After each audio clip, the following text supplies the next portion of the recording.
के तपाईँ new YouTube channel खोल्न चाहनुहुन्छ? त्यसो भने आउनुहोस् यस भिडियोमा जानौँ। Welcome to everyone. म पुरन सापकोटाबाट। आउनुहोस् युट्युब च्यानल कसरी खोल्ने भन्ने बारेमा बुझौँ। सर्वप्रथम हामी युट्युब च्यानल खोल्नको लागि युट्युबमा जानु पर्यो। युट्युबमा गइसकेपछि यसमा युट्युबको तलपट्टि होल्ड भन्ने अप्सन दिन्छ। युट्युबको तलपट्टि न्यू भन्ने अप्सन दिएको छ। उनको व्यक्तिगत र 100 रन का आँकडा पर्यो। गएपछि तपाईँले पहिल्यै खोलेको एउटा अकाउन्ट देखिन्छ यहाँ। यसको चाहिँ यहाँ स्विच अकाउन्ट भन्ने छ। फर्स्टमै यो च्यानलभन्दा तलतिर यो स्विच अकाउन्ट छ। स्विच अकाउन्टमा जानु पर्यो। स्विच अकाउन्टमा गएर तपाईँको पहिल्यै लगइन भएका चाहिँ गुगल आइडीहरू चाहिँ यहाँ हुन्छन्। त्यसलाई छोडेर यहाँ हामी माथि अकाउन्टको सिधै यता प्लसमा अप्सनमा हुन्छ, प्लसमा दबाउनु पर्यो। प्लसमा पासवर्ड हानिसकेपछि अगाडि एकछिन लोड हुन्छ र लोड हुन्छ, त्यसपछि चाहिँ अगाडि बढ्छ। पासवर्ड हानिसकेपछि त्यहाँ गइसकेपछि यहाँ यस्तो इन्टरफेस चाहिँ खुल्छ। यसमा चाहिँ हामीले माथि इमेलमा नगइकन तल क्रिएट अकाउन्ट भन्ने छ। क्रिएट अकाउन्टमा चाहिँ जानु पर्यो। क्रिएट अकाउन्टमा गएपछि for my personal use, for work or my business आउँछ। यसमा चाहिँ हामी फर माई पर्सनल युजमा जानु पर्यो। एकछिन केही लोड लिन्छ र तपाईँले के नाम राख्न चाहनुहुन्छ त्यही चाहिँ यहाँ आउँछ। अब मैले यहाँ न्यू च्यानल राख्छु। तपाईँले चाहिँ जे राख्न मन छ त्यही राख्नु होला। त्यसपछि यहाँ नेक्स्टमा जाने। नेक्स्टमा गएपछि तपाईँको डे, मन्थ, इयर, जेन्डर के हो सोध्छ। अब मैले चाहिँ सिम्पल्ली सबै सामान्य राखिदिन्छु।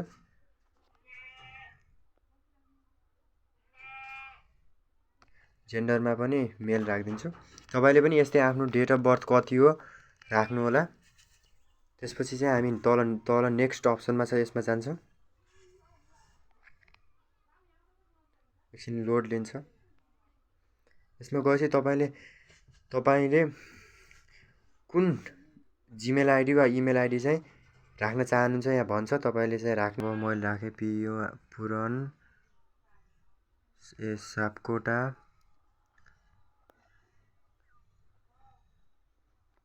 दस राखेला। अब यहाँ तपाईँले एउटा स्ट्रङ पासवर्ड राख्नुपर्ने हुन्छ। मैले चाहिँ यहाँ एउटा पासवर्ड राखेको छु। पासवर्ड राख्दाखेरि ध्यान दिनु होला आफ्नो नाम, ह्याज, @ अनि सबै प्राय प्रयोग गरेर राख्नु होला, ताकि पछि कसैले लगइन गर्न नसकोस्। पासवर्ड राख्दा चाहिँ सम्पूर्ण पुग्ने गरी राख्नु होला, सम्पूर्ण अट्याचमेन्ट। अब यहाँ आयो न्यू च्यानल भनेर च्यानल नामक आयो। अब यहाँ चाहिँ नेक्स्ट गर्नु होला। नेक्स्ट गरेपछि तल चाहिँ आई अग्रीमा दबाउनु होला। एकछिन लोड लिन्छ। त्यसपछि चाहिँ हाम्रो न्यू गुगल आइडी चाहिँ खोलिन्छ। सेभमा दबाउने।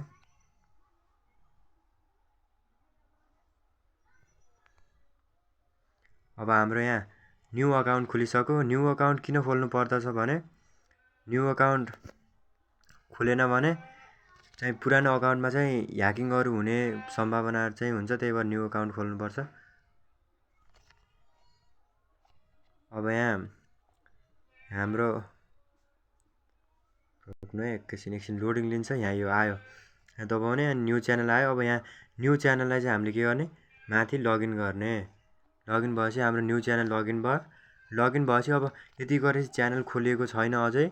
च्यानल खोल्नको लागि चाहिँ अब हामीले यहाँ तल यानको अप्सनमा दिन्छ यु लेखेको, त्यहाँ जाने र यहाँ क्रिएट च्यानल भन्नेमा जाने। क्रिएट च्यानलमा गइसकेपछि यहाँ आफ्नो नामहरू राख्न सक्नुहुन्छ। सक्नु है त, नाम राख्नु, तपाईँले नाम राख्न सक्नुहुन्छ। नाम राखेपछि चाहिँ यहाँ क्रिएट च्यानलमा चाहिँ जाने। क्रिएट च्यानलमा राखेपछि अब यो के भयो, न्यू च्यानल। तपाईँको न्यू च्यानल चाहिँ खोलियो। पुरन सापकोटा नाम आयो। न्यू च्यानल चाहिँ के भयो तपाईँको खोलियो। यसरी चाहिँ तपाईँले आफ्नो एउटा न्यू च्यानल चाहिँ खोल्न सक्नुहुन्छ र यहाँ क्रिएटमा दबाएर विभिन्न भिडियोहरू चाहिँ हाल्न सक्नुहुन्छ। अन्य केही मोर इन्फर्मेसनका लागि कमेन्ट गर्नुहोला। आजको लागि यति, अर्को भिडियोमा भेटौँला।